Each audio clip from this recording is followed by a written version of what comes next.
Salomão foi o rei de Israel entre os anos de 970 e 930 a.C. A sua grande obra foi a edificação do primeiro templo de Jerusalém. Seu nome vem do hebraico Shalom, paz. Era filho de Batseba e Davi, que reinou durante 40 anos as 12 tribos que formavam o povo hebreu e que se reuniram na região da Palestina. Os fatos de sua vida estão narrados em livros bíblicos, como em 1 Reis e 2 Crônicas. Depois da morte de Davi, Salomão subiu ao trono com apenas 20 anos de idade, ungido rei pelo sumo sacerdote. Apesar de sua juventude, era um sábio conhecido e respeitado em todo o reino. Diz a Bíblia que seu coração era cheio de sabedoria, que Deus concedeu a Salomão sabedoria e inteligência extraordinárias. Salomão herdou de seu pai um extenso reino, que ia do rio Eufrates até a fronteira egípcia. Jerusalém, situada na montanha central do país, que havia sido conquistada por Davi, era a capital de seu reino. A partir do 4º ano do seu reinado, construiu o primeiro templo em Jerusalém, usando a vasta riqueza que acumulou e dedicou ao Senhor, o Deus de Israel. Em sua oração, pediu a Deus sabedoria para conduzir com prudência e justiça o povo de Israel. Estas palavras agradaram ao Senhor.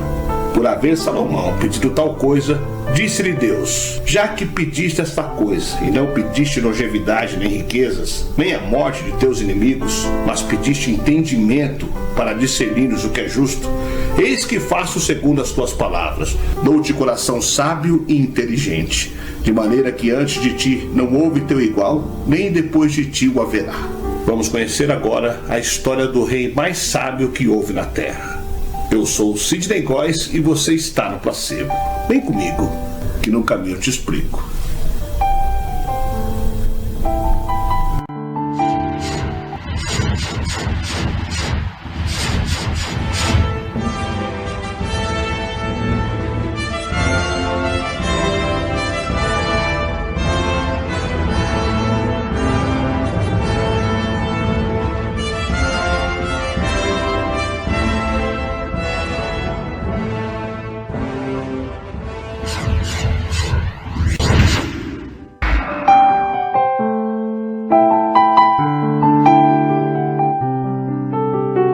O rei Salomão foi muito rico e sábio, que sucedeu o rei Davi, seu pai, entre cerca de 970 a 931 a.C.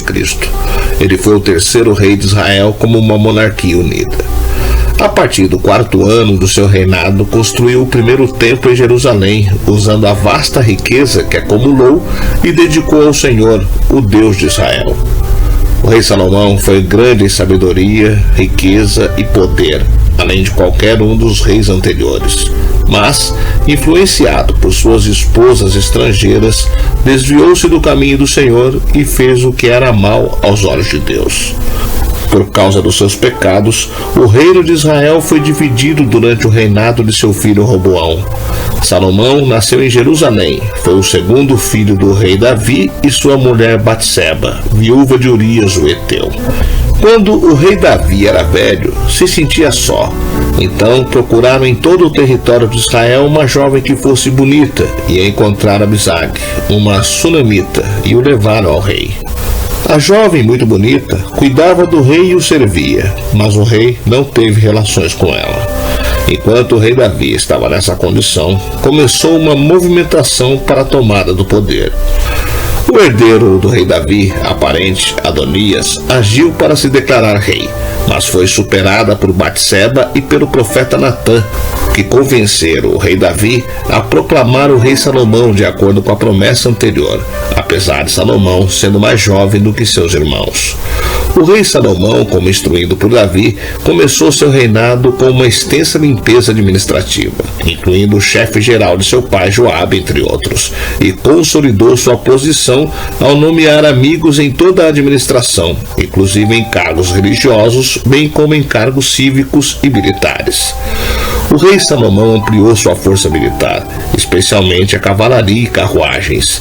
Ele fundou inúmeras colônias, algumas das quais duplicaram como postos comerciais e postos militares.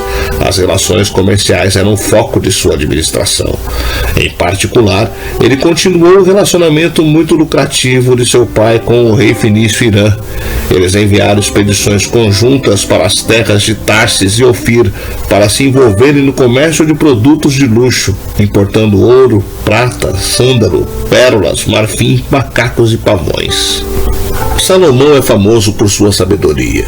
Em 1 Reis, ele sacrificou a Deus, e Deus mais tarde apareceu a ele em um sonho perguntando-lhe o que ele queria de Deus. Salomão pediu sabedoria. Satisfeito, Deus respondeu pessoalmente à oração de Salomão, prometendo-lhe grande sabedoria, porque não pediu recompensas egoístas como longa vida ou a morte de seus inimigos. Talvez a história mais conhecida de sua sabedoria seja um julgamento feito por ele de duas mulheres que reivindicam ser mãe do mesmo filho. O rei Salomão resolveu facilmente a disputa, ordenando que a criança fosse cortada pela metade e compartilhada entre as duas. Uma mulher imediatamente renunciou à sua reivindicação, provando que ela preferia desistir da criança do que vê-la morta. Salomão declarou à mulher que mostrou compaixão para ser a verdadeira mãe, com direito a ficar com a criança. O rei Salomão é tradicionalmente considerado o autor de vários livros bíblicos, incluindo não só as coleções de provérbios, mas também o Eclesiastes e Cantares. Ele teve 700 esposas e 300 concubinas. As esposas são descritas como princesas estrangeiras, incluindo a filha do faraó, e as mulheres de Moabe, Amon, Edom, Sidom e dos hititas. Seu casamento com a filha do faraó parece ter consolidado uma aliança política com o Egito, enquanto as outras esposas e concubinas foram resultados de suas paixões. A única esposa mencionada por nome é Naamã Amonita, mãe do sucessor do rei Salomão, Roboão. Em desagrado ao Senhor, o rei Salomão permitiu que suas esposas estrangeiras importassem seus deuses e construiu templos para alguns deles. A fama da sabedoria e da riqueza do rei Salomão se espalhou por toda parte, tanto que a rainha de Sabá decidiu que deveria encontrá-lo. A rainha o visitou com uma série de presentes, incluindo ouro, especiarias e pedras preciosas. Para testar sua sabedoria, a rainha lhe fez várias perguntas. Salomão respondeu a todas. Nenhuma lhe foi tão difícil que não pudesse responder.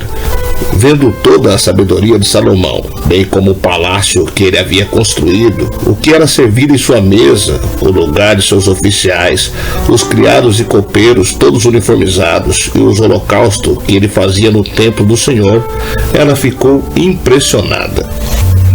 À medida que foi envelhecendo, as esposas do rei Salomão passaram a influenciá-lo com seus deuses. Ele construiu altares para suas esposas adorarem outros deuses.